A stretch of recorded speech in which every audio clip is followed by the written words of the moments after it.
तो हम लोग आए आज जिस विषय को देखना है वह विषय, बीच में अन्य विषय भी हैं, जैसे भारत में पत्रकारिता है अभी बची हुई, तो उसको बीच में हम लोग कर लेंगे। एक लंबा टॉपिक जो हम लोग आज से शुरू करने वाले हैं वो है राष्ट्रीय आंदोलन का। और इतिहास को पढ़ने का या किसी भी विषय का पढ़ने का जो तरीका है, आप इतने दिनों से पढ़ रहे हैं, सभी लोग पीजी तो हैं ही, तो आपको तरीका बताने की तो आवश्यकता नहीं है। भाई आप पीजी हैं, अच्छे मार्क्स आपके हैं, तो बिना पढ़े तो आए नहीं होंगे। तो लेकिन यहाँ जो आपको तरीके की जो आवश्यकता है, जो ज़रूरत है आपके अपने विषय में भी या जीएस में भी, वो ये है कि जिस भी विषय को आप पढ़ें, क्योंकि यहाँ सबसे ज़रूरी कंपटीशन में, एकेडमिक और कंपटीशन में जो सबसे बड़ा अंतर है वो ये है कि यहाँ आपका टाइम मैनेजमेंट महत्वपूर्ण होता है, और साथ में ये देखना होता है कि आपके जो प्रतिद्वंदी हैं वो क्या कर रहे हैं। एक थ्योरी होती है गेम थ्योरी।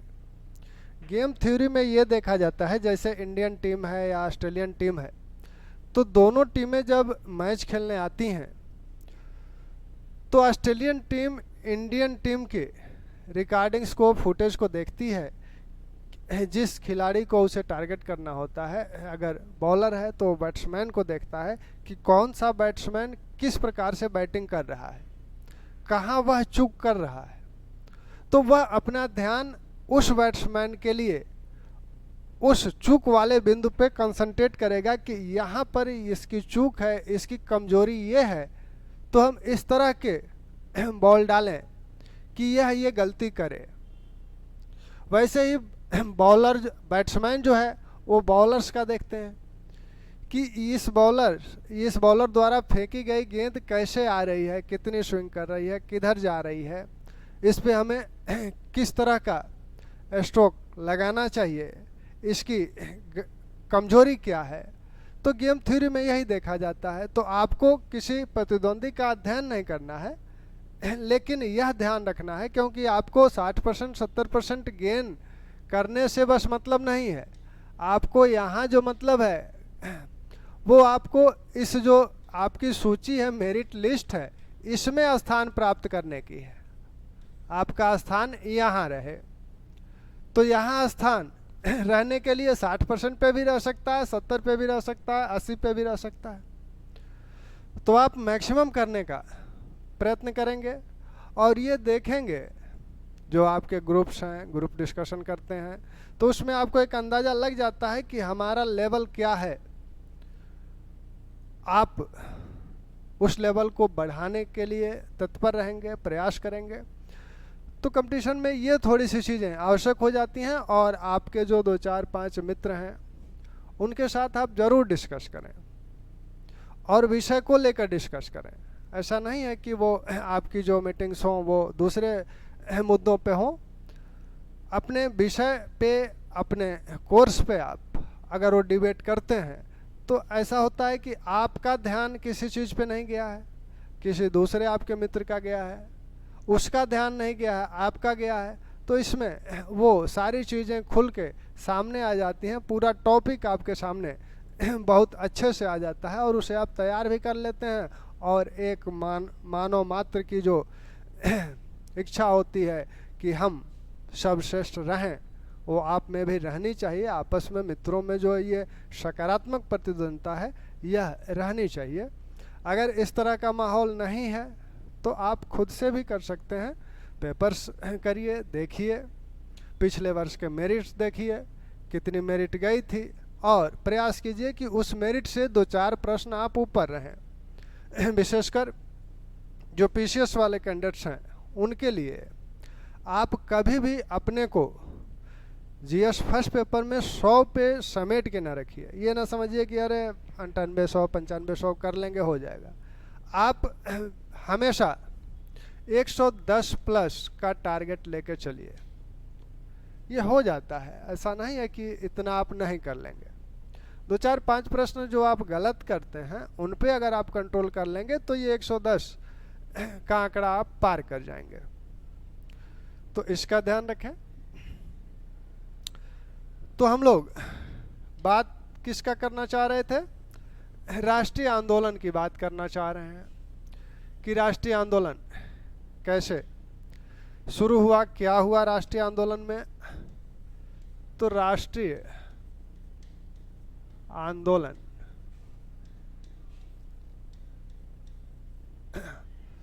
अब देखिए, ये राष्ट्रीय जो आंदोलन है, राष्ट्रीय आंदोलन को चलाने वाले जो एक संस्था है भारत में थी, वह भारतीय राष्ट्रीय कांग्रेस थी। यही मुख्य वाहक है इस राष्ट्रीय आंदोलन की धारा को चलाने की। राष्ट्रीय आंदोलन की धारा को चलाने वाली यही भारतीय राष्ट्रीय कांग्रेस है, भारतीय राष्ट्रीय कांग्रेस। लेकिन यह तो 1885 में आई। इसके पहले ही एक पृष्ठभूमि बन रही थी राष्ट्रीय आंदोलन की। लोगों के मन में राष्ट्रीयता की भावना धीरे धीरे विकसित हो रही थी। कुछ ऐसे कारक एक साथ इकट्ठे हो रहे थे कि भारत में राष्ट्रीयता की भावना को बल मिल रहा था। यह 1885 में शुरू होती है और आपने अभी तक जो धार्मिक सुधार आंदोलन देखा उसमें अनेक ऐसे सुधारक आए जो प्रत्यक्ष या अप्रत्यक्ष रूप से राष्ट्रीयता की बात किए, या उनके कार्यों से, उनके विचारों से भारतीय जनता के मन में स्वतंत्रता की आस जगी, एक लालसा जगी। अब इस लालसा को जगाने के पीछे भी अनेक कारक हैं कि उन बुद्धिजीवियों के, उन सुधारकों में यह लालसा कैसे जगी। तो आज इन्हीं सब विषयों पे थोड़ा सा हम लोग देखें, राष्ट्रीय आंदोलन के चरित्र को किस तरह से ये डेवलप होगा, क्योंकि जैसे नींव होगी वैसी ही इमारत बनेगी। और किसी भी आंदोलन को चलाने के लिए एक सैद्धांतिक आधार की आवश्यकता होती है।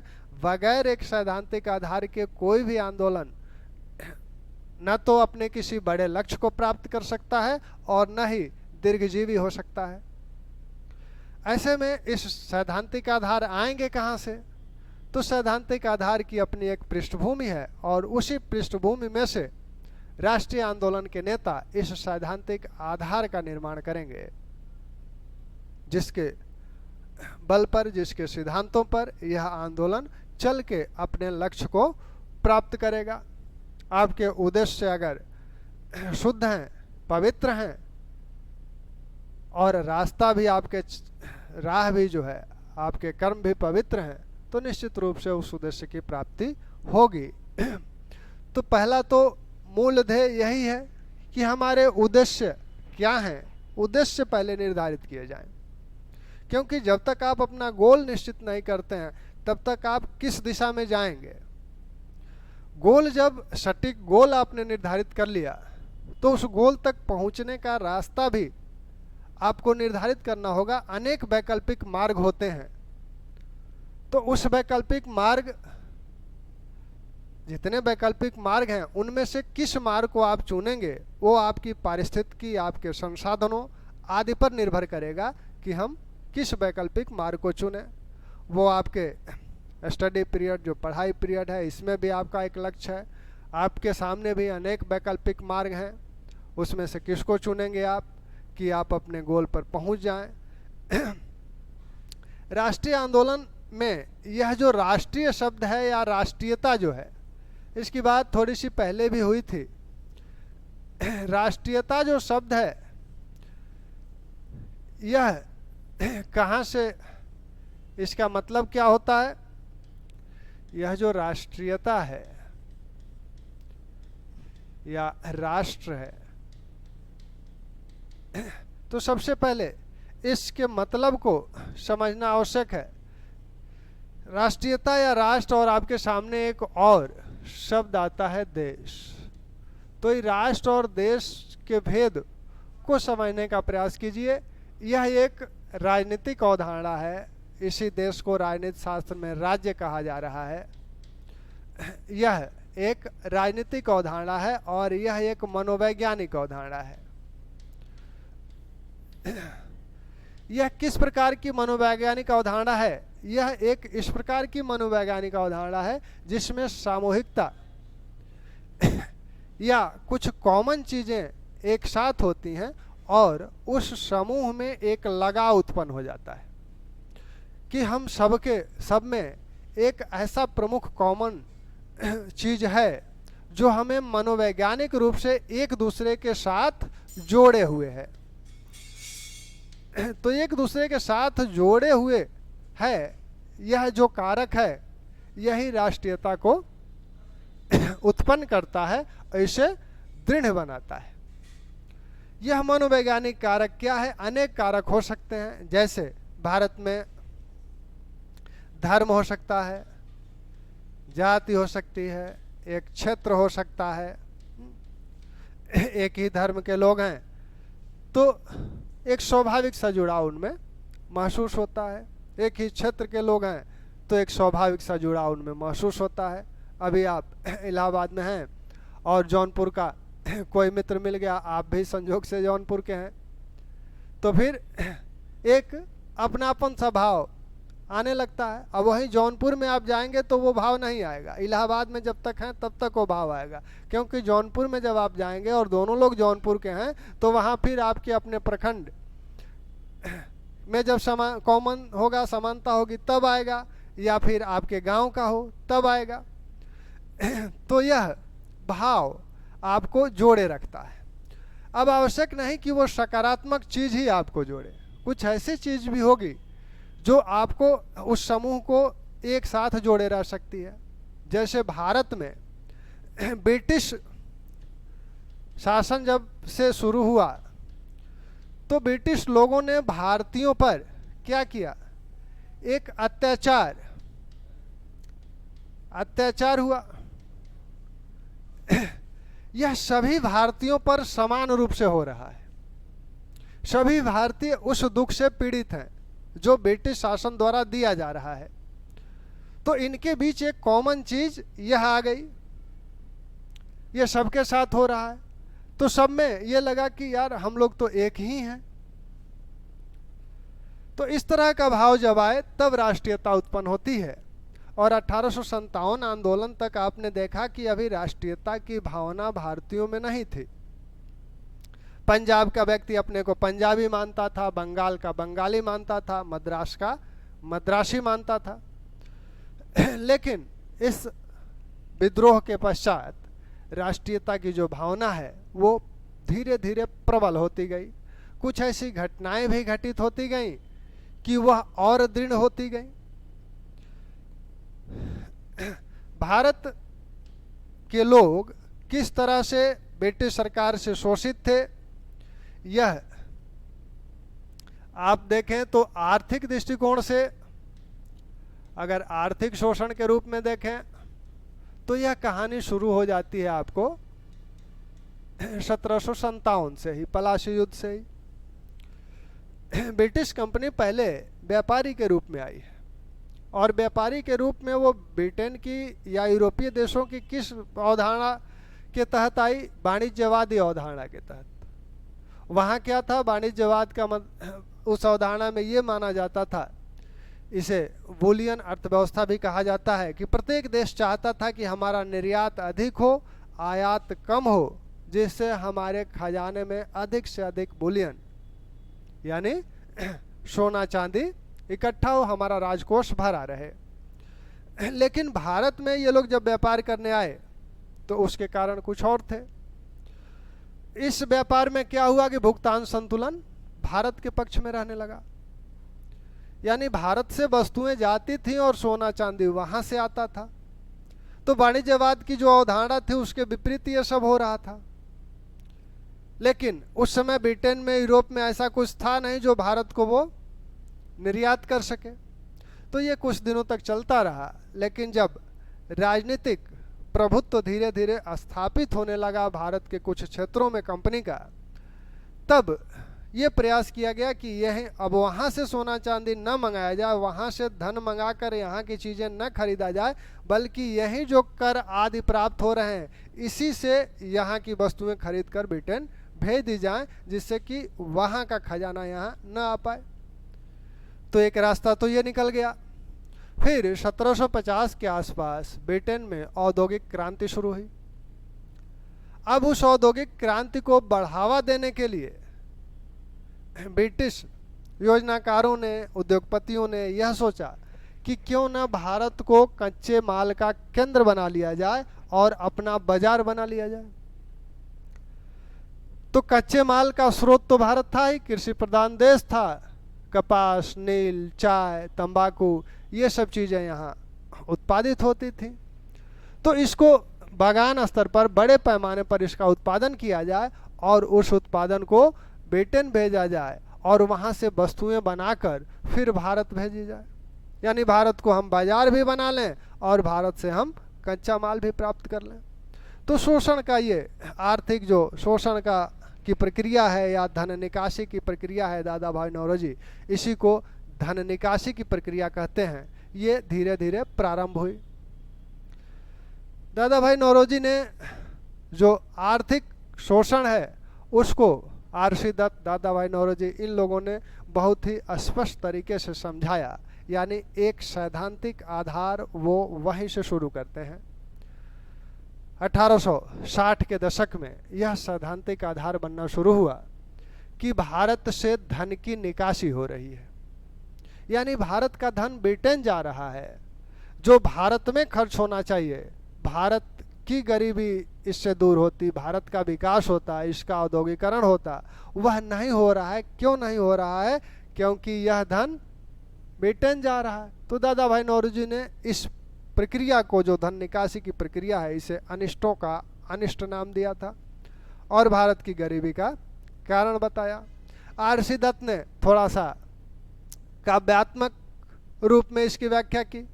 वो कहे कि जैसे सूर्य क्या करता है, नदियों से पानी वाष्प के रूप में प्राप्त करता है और वही जो है बारिश के रूप में फिर पानी बरसता है। तो वो कहते हैं कि यहाँ गंगा तट से वह वाष्प के रूप में प्राप्त करता है और ले जाकर टेम्स तट पर बारिश कराता है। जो बारिश गंगा तट पे होनी चाहिए थी, वो बारिश टेम्स, लंदन टेम्स नदी के किनारे है, तो टेम्स पे होती है। तो इस तरह की एक सैद्धांतिक अवधारणा इन लोगों ने बनाई।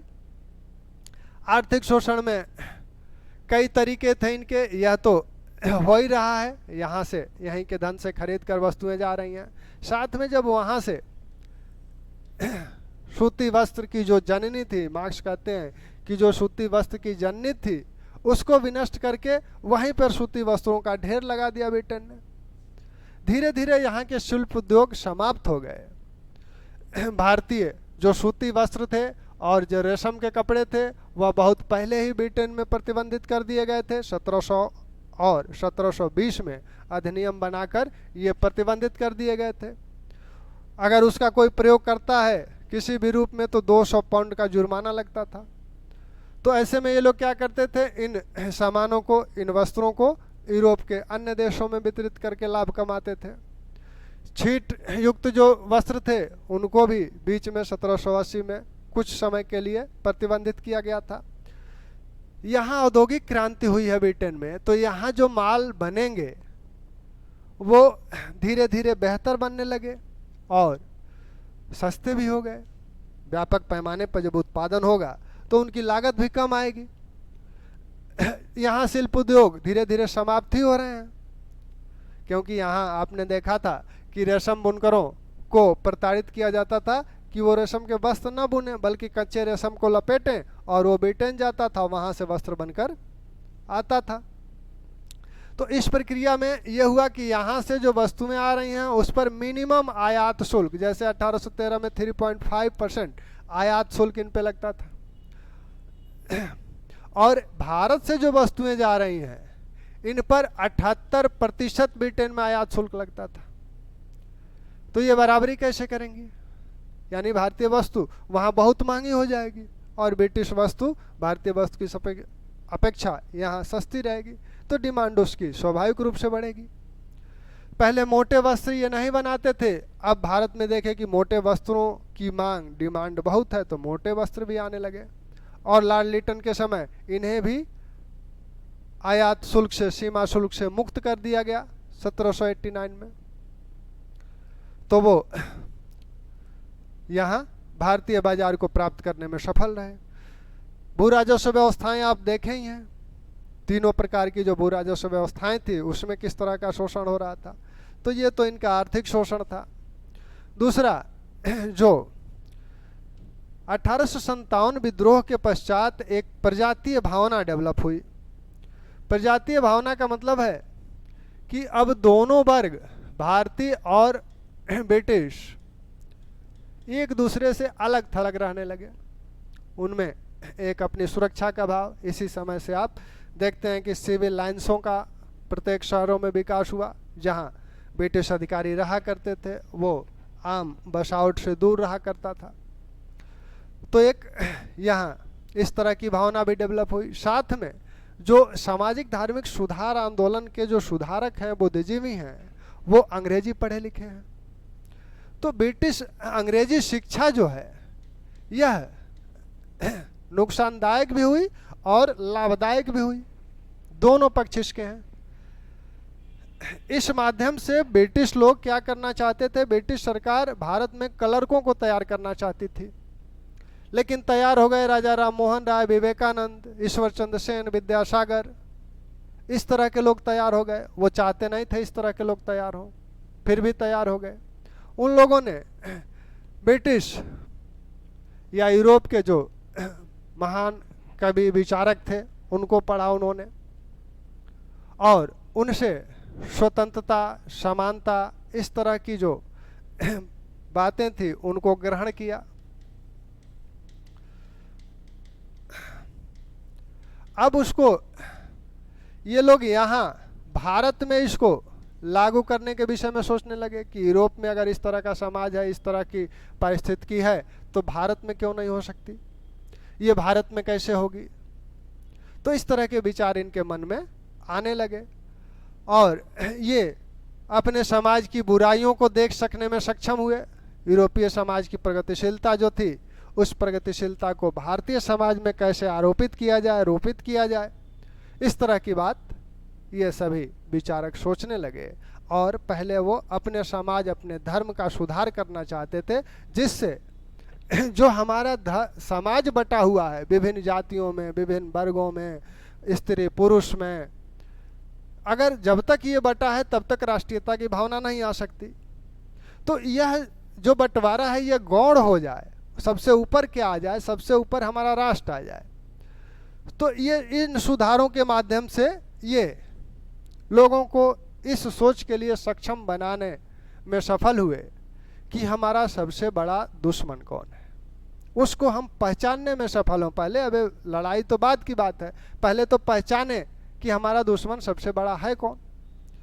तो मानसिकता को इस तरह से तैयार किया इन लोगों ने कि जिससे भारतीयों में यह सोच धीरे धीरे डेवलप होने लगी। और दयानंद सरस्वती ने सीधे सीधे कह दिया कि अच्छा से अच्छा विदेशी राज्य,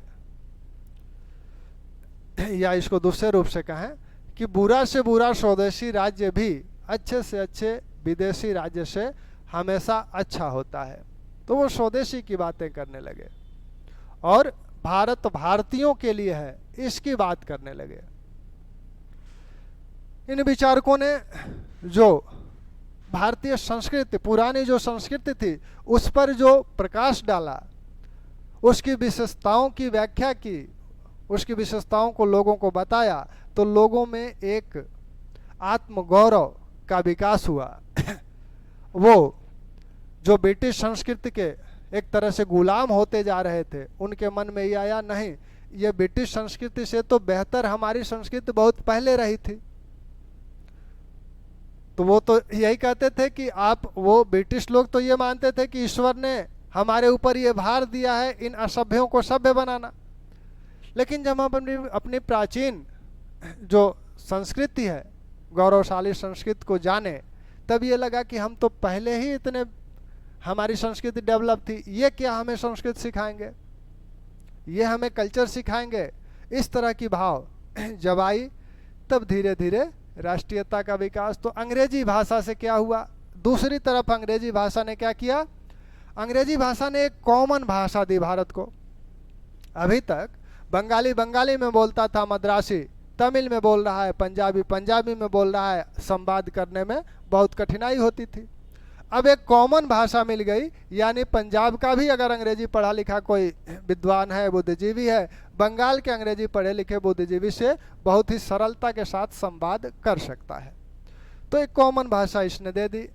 इन विचारों को जानने में मिल्टन, शेले, इन कवियों को पढ़ने का अवसर मिला। ब्रिटेन में क्या हो रहा है, वहाँ किस तरह के, फ्रांसीसी क्रांति में क्या हुआ, इन सब क्रांतियों के विषय में जानने समझने का मौका मिला, और साथ में एक कॉमन भाषा मिल गई। रेलवे ने क्या दिया, रेलवे के विषय में अर्नाल्ड ने कहा था कि यह और कुछ भले न करे, लेकिन भारत को एक राष्ट्र बना देगी। भारत अभी एक राष्ट्र के रूप में डेवलप नहीं था। उसने कहा था कि ये और कुछ भले न करे, लेकिन भारत को एक राष्ट्र बना देगी, जो निरंकुश से निरंकुश शासक भी नहीं कर पाए, वह यह कर देगी। यह रेलवे को लाने का उद्देश्य क्या था, रेलवे को लाने का उद्देश्य, दो उद्देश्य थे, एक आर्थिक उद्देश्य था, एक सैनिक उद्देश्य था। आर्थिक उद्देश्य था, एक सैनिक उद्देश्य था। आर्थिक उद्देश्य यह था कि हम जो कच्चे माल हैं सुदूर क्षेत्रों में, भारत के सुदूर क्षेत्रों में ये कच्चे माल बंदरगाह से दूर ये कच्चे माल उत्पादित होते हैं, वहाँ से इन कच्चे मालों को बंदरगाह तक लाने में सुविधा होगी, जहाँ से यह ब्रिटेन फिर चला जाएगा। दूसरी बात कि ब्रिटेन से जो माल निर्मित माल आएंगे वो बंदरगाह तक तो आ जाएंगे, यहाँ से इनका वितरण भीतरी भारत में कैसे होगा, तो रेलवे के माध्यम से इनका वितरण भारत में हो जाएगा, यानी पूरे भारत को एक बाजार के रूप में डेवलप किया जा सकता है। ये प्रथम उद्देश्य था डलहौजी के समय। दूसरा उद्देश्य यह भी था कि सैनिक उद्देश्य, कि हम सुदूर क्षेत्रों तक कम समय में अपने सैनिकों को भेज सकते हैं। यानी अगर कहीं मान लीजिए विद्रोह होता है, 1857 में कुछ सहायता इससे मिली थी, तो विद्रोह होता है तो क्या होगा कि सेना का तुरंत वहाँ कुछ हो सकती है, कुछ कर सकती है। तो ये दो लाभ थे। और इस रेलवे को लाने के लिए ब्रिटिश सरकार ने अपनी पूंजी नहीं लगाई। ये रेलवे जो आया, जो पूंजी लगी, वो निजी पूंजी थी, निजी क्षेत्र की पूंजी थी। ब्रिटिश उद्योगपतियों ने ये पूंजी लगाई, और ये पूंजी लगाने के लिए वो कैसे प्रोत्साहित हुए, इतनी बड़ी पूंजी वो कैसे लगाएंगे। तो ब्रिटिश सरकार ने इन्हें यह गारंटी दी थी कि आपको 5% लाभ मुनाफा देने की हम गारंटी देते हैं, आप पूंजी लगाइए। ठीक। अब ये उद्देश्य तो इनका ये था, इस उद्देश्य को पूरा भी किया रेलवे ने, लेकिन साथ साथ अन्य चीजें भी हुई। अब मद्रास और कलकत्ता के बीच की दूरी कम हो गई। पहले क्या था कि मद्रास का कोई व्यक्ति अगर कलकत्ता जाना चाहता था, या कोई सम्मेलन करना चाहता था, कोई समारोह करना चाहता था, तो यहाँ से यहाँ जाने में 5-6 महीना 7 महीना लगेगा, वो जा नहीं पाता था। अब यह काम आसान हो गया, यानी ये अब मिल सकते हैं। दूसरी बात, जो भारतीय जाति व्यवस्था थी उस पे भी रेलवे ने आघात किया। किस रूप से आघात किया? एक ही डब्बे में, एक ही कोच में एक निम्न जातीय व्यक्ति भी बैठा है, उसी सीट पे एक सवर्ण भी बैठा है। पहले क्या था कि वह वहाँ नहीं बैठेगा, अगर ब्राह्मण या कोई सवर्ण है तो वह ऊपर बैठेगा, वह नीचे बैठेगा या दूर बैठेगा, इस तरह की भावना थी। लेकिन वो यह तो वहाँ लागू नहीं हो रही है। तो धीरे धीरे इस चीज़ के लिए लोग अभ्यस्त होते गए, और ऐसा लगने लगा कि यार पास बैठने में फिर क्या जा रहा है। तो इस तरह से इसने दूरियों को समाप्त किया, लोगों को मिलाया, और यही तो राष्ट्रीयता के लिए चाहिए थी। तो इसीलिए अर्नाल्ड ने कहा कि यह क्या करेगी, रेलवे भारत को एक राष्ट्र बना देगी, राष्ट्र बना देगी। और यह जो 5% की पूंजी दी गई थी, 5% मुनाफे की जो गारंटी दी गई थी ब्रिटिश निजी या ब्रिटिश उद्योगपतियों को पूंजी लगाने के लिए, इसके विषय में तिलक ने बड़ी एक टिप्पणी की है। उन्होंने कहा कि यह तो वैसे ही है जैसे, अब इसका खर्च कौन उठाएगा, भारतीय उठाएंगे। भाई गारंटी तो सरकार दे रही है, लेकिन सरकार के पास धन कहाँ से आ रहा है, भारतीयों से, यानी भारत की जनता का ये धन है, इस धन से ये गारंटी दी जा रही है इन उद्देश्यों को प्राप्त करने के लिए। आपने अपने उद्देश्य के लिए ये सब कुछ किया है, आपके ये उद्देश्य पूरा होंगे और भार कौन उठाएगा, भारतीय जनता उठाएगी। तो तिलक ने इसी पे टिप्पणी किया था कि यह वैसे ही है जैसे कोई व्यक्ति दूसरे की पत्नी के श्रृंगार पिटार का खर्चा उठाए।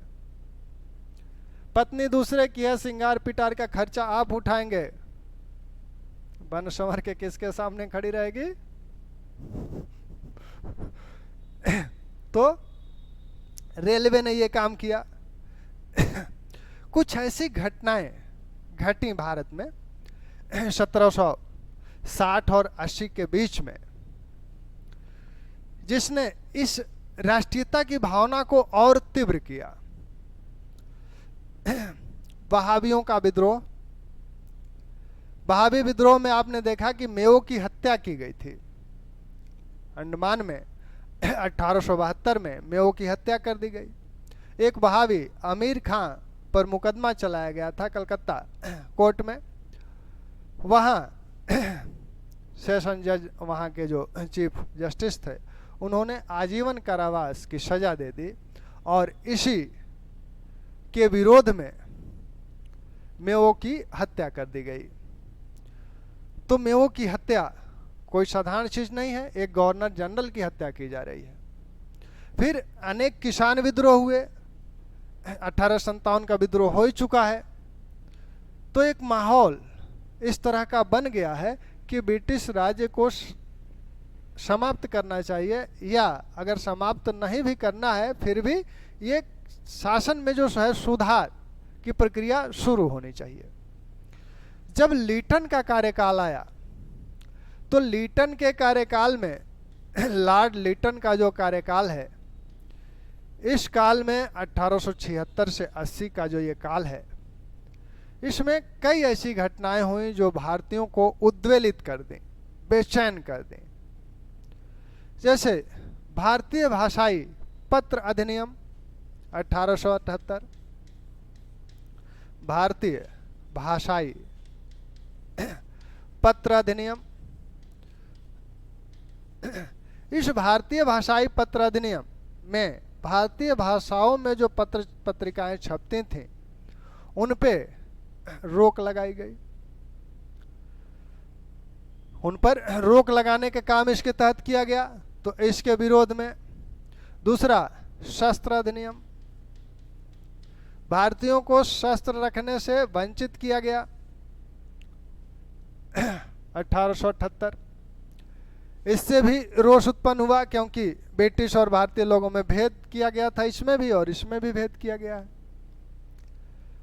फिर 1877-78 में 76-77 में भारत में अकाल पड़ा था, और यह अकाल दक्षिण के कुछ क्षेत्रों और मध्य प्रांत में ज्यादा था।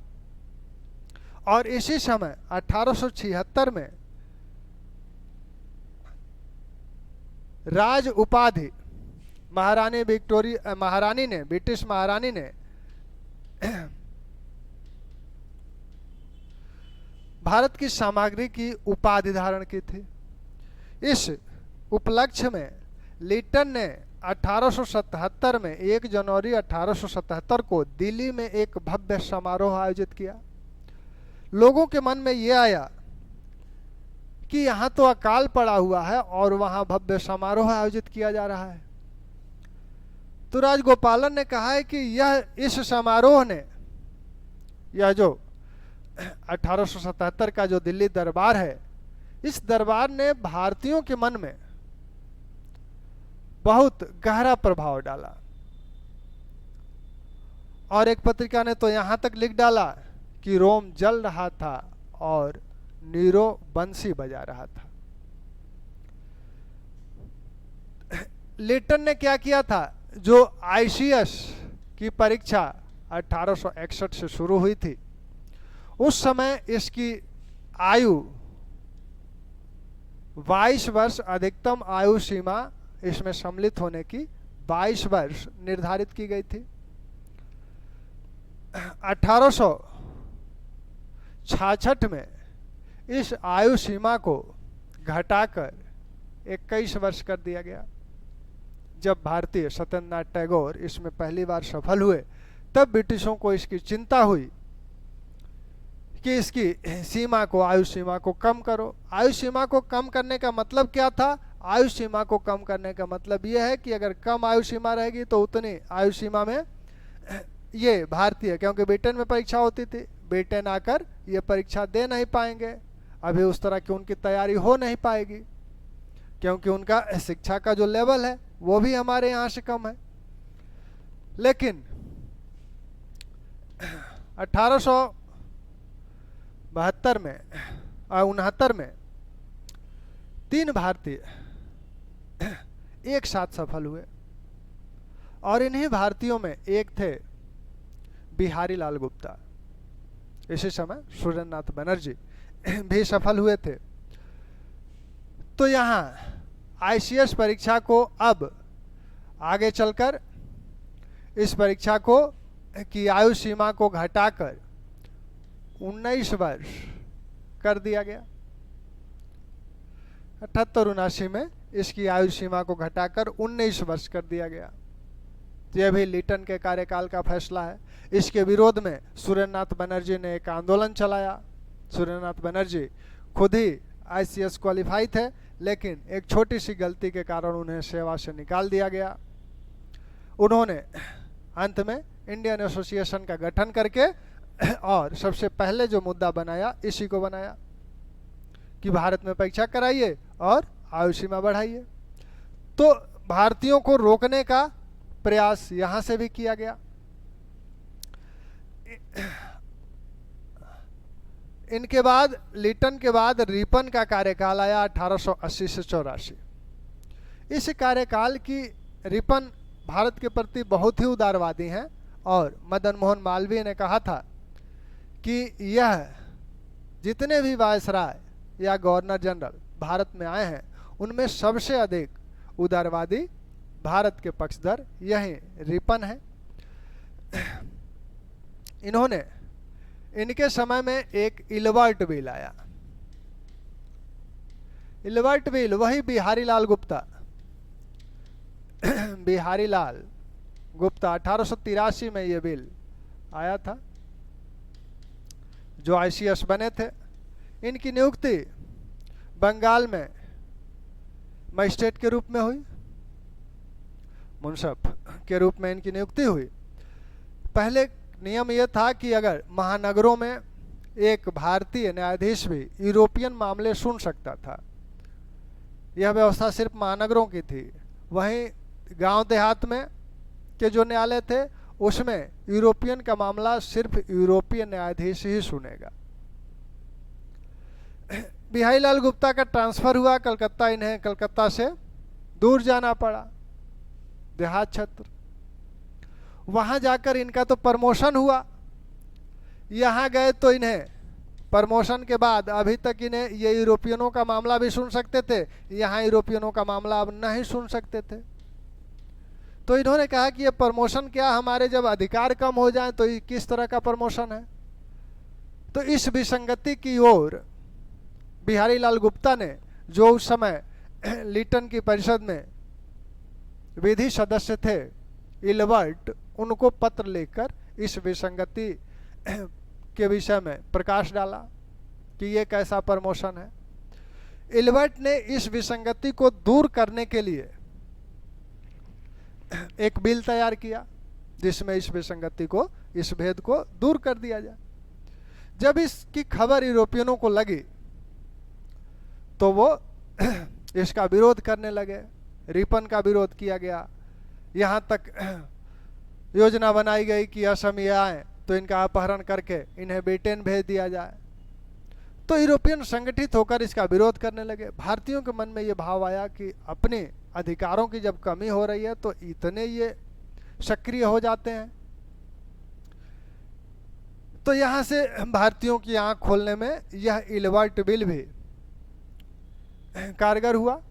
यहाँ ये अधिकार इसलिए नहीं दिए जाते थे क्योंकि यहाँ मान लीजिए जैसे विभिन्न जो बागान मालिक हैं ये भारतीयों पे अत्याचार करते रहते थे। यूरोपियन जो न्यायाधीश थे उन्हें छोटी मोटी सजाएं देकर मुक्त कर देते थे। अगर यहाँ भारतीय न्यायाधीश हो तो वो मामले की सही तहकीकात करके उचित दंड देगा। तो इस इल्बर्ट बिल को हालांकि इसमें अब समझौता करना पड़ा। अब ये हुआ कि यहाँ पर एक ज्यूरी हो जिसमें अमेरिकन और यूरोपियन न्यायाधीशों का बहुमत हो, तब यहाँ फैसला किया जाए। तो इस तरह का एक समझौता हुआ। अंततः रिपन को भारत से जाना पड़ा। तो भारतीयों के मन में यह भाव लिटन और रिपन के समय बहुत तेजी से उभरा। ब्रिटिश जो साम्राज्य के संस्थापकों के जो प्रवक्ता हैं वो लोग भी कुछ समय समय पर ऐसी बातें कहते रहते थे। जैसे ज्वायसन हिक्स ने कहा था कि हम भारत को तलवार से जीतेंगे, और तलवार से जीते हैं और तलवार के बल पे ही इस पे अधिकार बनाए रखेंगे, क्योंकि भारत को खोने का अधिकार बनाए रखेंगे। ये अधिकार बनाए रखना आवश्यक है। क्यों? क्योंकि भारत हमारे लिए एक बड़ा बाजार है। भारत हमारे लिए एक बड़ा बाजार है। ऐसे ही लॉर्ड रादर कहते हैं कि भारत ब्रिटिश साम्राज्य की कुंजी है। भारत ब्रिटिश साम्राज्य की कुंजी है। अगर इसे हम खो देंगे तो हमारा साम्राज्य ध्वस्त हो जाएगा, पहले आर्थिक रूप से फिर राजनीतिक रूप से। रॉदर मेयर कहते हैं कि भारत क्या है? ब्रिटिश साम्राज्य की कुंजी है, और यह कुंजी अगर हमने खो दिया तो ब्रिटिश साम्राज्य ध्वस्त हो जाएगा, पहले आर्थिक रूप से फिर राजनीतिक रूप से। तो ब्रिटिश जो साम्राज्यवादी हैं वो हर हाल में भारतीय साम्राज्य को बनाए रखना चाहते हैं, भारत को ब्रिटिश साम्राज्य के अंतर्गत बनाए रखना चाहते हैं। लेकिन ये जो घटनाएं घट रही हैं ये इनके लिए खतरे की घंटी के समान है। इसी बीच अनेक संगठनों का भी विकास हुआ, अनेक संगठन बने। बंगाल ब्रिटिश इंडियन सोसाइटी बना, ऐसे ही ब्रिटिश इंडियन एसोसिएशन बना, फिर इंडियन एसोसिएशन बना। तो ये क्रम आपका इंडियन एसोसिएशन तक आया, फिर आपका भारतीय राष्ट्रीय कांग्रेस तक पहुंचा, जहां एक अखिल भारतीय स्तर पर एक मंच की आवश्यकता महसूस की जा रही थी कि एक ऐसा मंच जहां सभी राजनेता एक साथ आएं और एक साथ इस लड़ाई को शुरू करें। इसमें पहले क्या था? पहले इस तरह का कोई राजनीतिक दल तो था नहीं। कुछ राजनीतिक दल थे भी, जैसे ब्रिटिश इंडियन एसोसिएशन था या बंगाल ब्रिटिश इंडिया सोसाइटी थी। तो ये जमींदारों के संगठन थे। तो अधिकांशतः इनके जो मुद्दे थे उसी के इर्द गिर्द थे। 1856 का इन लोगों ने, 1857 विद्रोह का इन लोगों ने विरोध भी किया था। फिर भी ये कुछ मुद्दे उठाते थे, कुछ सुधार संबंधी मुद्दे उठाते थे, कुछ आवेदन आदि देते थे। जैसे ICS परीक्षा का भी इन लोगों ने समर्थन किया था कि भारत में हो, आयु को बढ़ाया जाए। इस समय राजनेताओं के पास पत्र और पत्रिकाएं ये प्रमुख हथियार थे।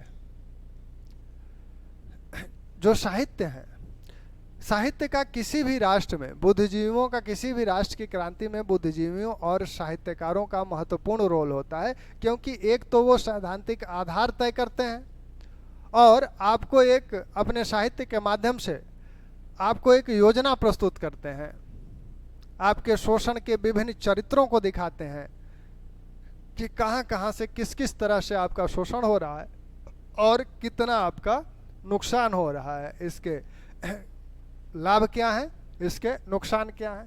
तो वो सारा खाका वो खींच कर देते हैं और उस साहित्य से क्या होता है कि जनता में राष्ट्रीयता की एक भावना का विकास होता है। वही कार्य यहाँ शुरू हो रहा है। राष्ट्रीय पत्रकारिता के जनक जो माने जाते हैं वो राजा राम मोहन राय माने जाते हैं। संवाद कैमुदी और मिरातुल अखबार से यह सफ़र शुरू होता है और पूरे राष्ट्रीय आंदोलन में जितने भी बड़े राजनेता हैं सबकी अपनी अपनी एक दो पत्र पत्रिकाएं हैं जिसके माध्यम से वह लोगों से अपना संवाद निरंतर करते रहते हैं। ऐसे ही साहित्य में भारतेंदु जैसे साहित्यकार आए, बाल मुकुंद जैसे साहित्यकार आए, हुसैन हाली जैसे जो उर्दू के साहित्यकार आए, गुलाम हुसैन जैसे लोग आए। इन लोगों ने अपने साहित्य के माध्यम से, भारतेंदु ने भारत दुर्दशा के माध्यम से भारत की दुर्दशा का चित्रण किया। लोगों के मन पर इसका बहुत प्रभाव पड़ा। तो ये सभी कारक मिलकर लोगों के मन में अपने अधिकारों के लिए, अपनी स्वतंत्रता की लालसा जगाने में सफल हुए। अब इस आंदोलन को 1885 से चलाएगी भारतीय राष्ट्रीय कांग्रेस। ये चलेगा, लेकिन एक मोटा माटी बात जान लीजिए कि यह भारतीय राष्ट्रीय कांग्रेस द्वारा संचालित आंदोलन है। लेकिन सिर्फ कांग्रेस ही नहीं है, अन्य अनेक दल भी हैं। मजदूरों के अपने दल हैं, कृषकों के अपने दल गठित हैं और कांग्रेस की भी कई धाराएं हैं। मार्क्सवादी हैं, कांग्रेस पहले उदारवादी है, बाद में क्रांतिकारी होती है। तो इस धारा में ये ऐसी धारा है कि छोटी छोटी धाराएं इसमें समय समय पर आकर मिलती जाती हैं। छोटी छोटी धाराएं इसमें समय समय पर आकर मिलती जाती हैं। यह भारतीय राष्ट्रीय आंदोलन का नेतृत्व कर रही है। जब यह धारा थोड़ी सी शिथिल होती है, मुख्य धारा जब शिथिल होती है तो ये जो छोटी छोटी उपधाराएं हैं वो इस आंदोलन को आकर थाम लेती हैं। जैसे जब जब राष्ट्रीय आंदोलन थोड़ा सा शिथिल हुआ, जैसे स्वदेशी आंदोलन जब चला, तो स्वदेशी आंदोलन की शिथिलता के पश्चात, क्योंकि उस समय फिर सूरत विभाजन हो गया और आंदोलन एक तरह से बिखरने के समान हो गया, तब क्रांतिकारियों ने आकर इस आंदोलन की बागडोर थाम ली। और प्रथम चरण के क्रांतिकारी आंदोलन इसी समय आपको देखने को मिलते हैं। 1807-8 से लेकर 1907-8 तक। वो सिर्फ यहीं भारत में ही नहीं बल्कि विदेशों और अमेरिका, कनाडा से भी इस आंदोलन का नेतृत्व करते हैं। गदर जैसे संगठन इसी समय बनते हैं। तो लोगों के बीच जो राष्ट्रीयता की भावना थी, जो स्वतंत्रता की भावना थी, उसको प्राप्त करने की लालसा यहाँ मध्यम न पड़ जाए। वह ज्योति जो एक जलाने का प्रयास किया गया था स्वदेशी आंदोलन के माध्यम से, वह धीमा ना हो जाए, बुझने न लगे, उसमें इन क्रांतिकारियों ने, नौजवानों ने इसे आगे बढ़ाया, इस आग को जीवित रखा। पुनः जब रौला टेक्टाया तो फिर यह मुख्य धारा सक्रिय हुई और आगे चली। लेकिन आगे यह असहयोग आंदोलन का नेतृत्व करने लगी। खिलाफत और असहयोग आंदोलन चले, लेकिन 1922 में चौरी चौरा की घटना के पश्चात इस असहयोग आंदोलन को विराम देना पड़ा। तब फिर क्रांतिकारी आते हैं, वहाँ फिर क्रांतिकारी आते हैं। यह जो धारा थमने जैसी दिखने लगती है, फिर वो आके इस द्वितीय चरण के जो क्रांतिकारी आंदोलन है, खुदीराम, भगत सिंह, सचिंद्र सन्याल, चंद्रशेखर आजाद, इस तरह के लोग फिर इस आस को बनाए रखना चाहते हैं। तो यह जो धारा चल रही है, फिर बीच में साम्यवादी आते हैं, मार्क्सवादी आते हैं। वो कांग्रेस के जो विचारधारा है उसको प्रभावित करते हैं और उसके अनुरूप थोड़ी सी कांग्रेस की विचारधारा प्रभावित होती है और कृषक मजदूर भी इस आंदोलन में सहभागी बन के कार्य करने लगता है। और अंततः भारतीय राष्ट्रीय कांग्रेस के नेतृत्व में यह आंदोलन अपने मुकाम पर पहुंचता है और 1947 का वो दिन भी आता है जब हम स्वतंत्र होते हैं। और आधी रात में जब पूरी दुनिया सो रही थी तो हम स्वतंत्रता देवी की आराधना कर रहे थे। ठीक है, तो इसी क्रम को हम लोग कल जो कांग्रेस के पहले के जो राजनीतिक संगठन हैं उनकी बात करेंगे। धन्यवाद।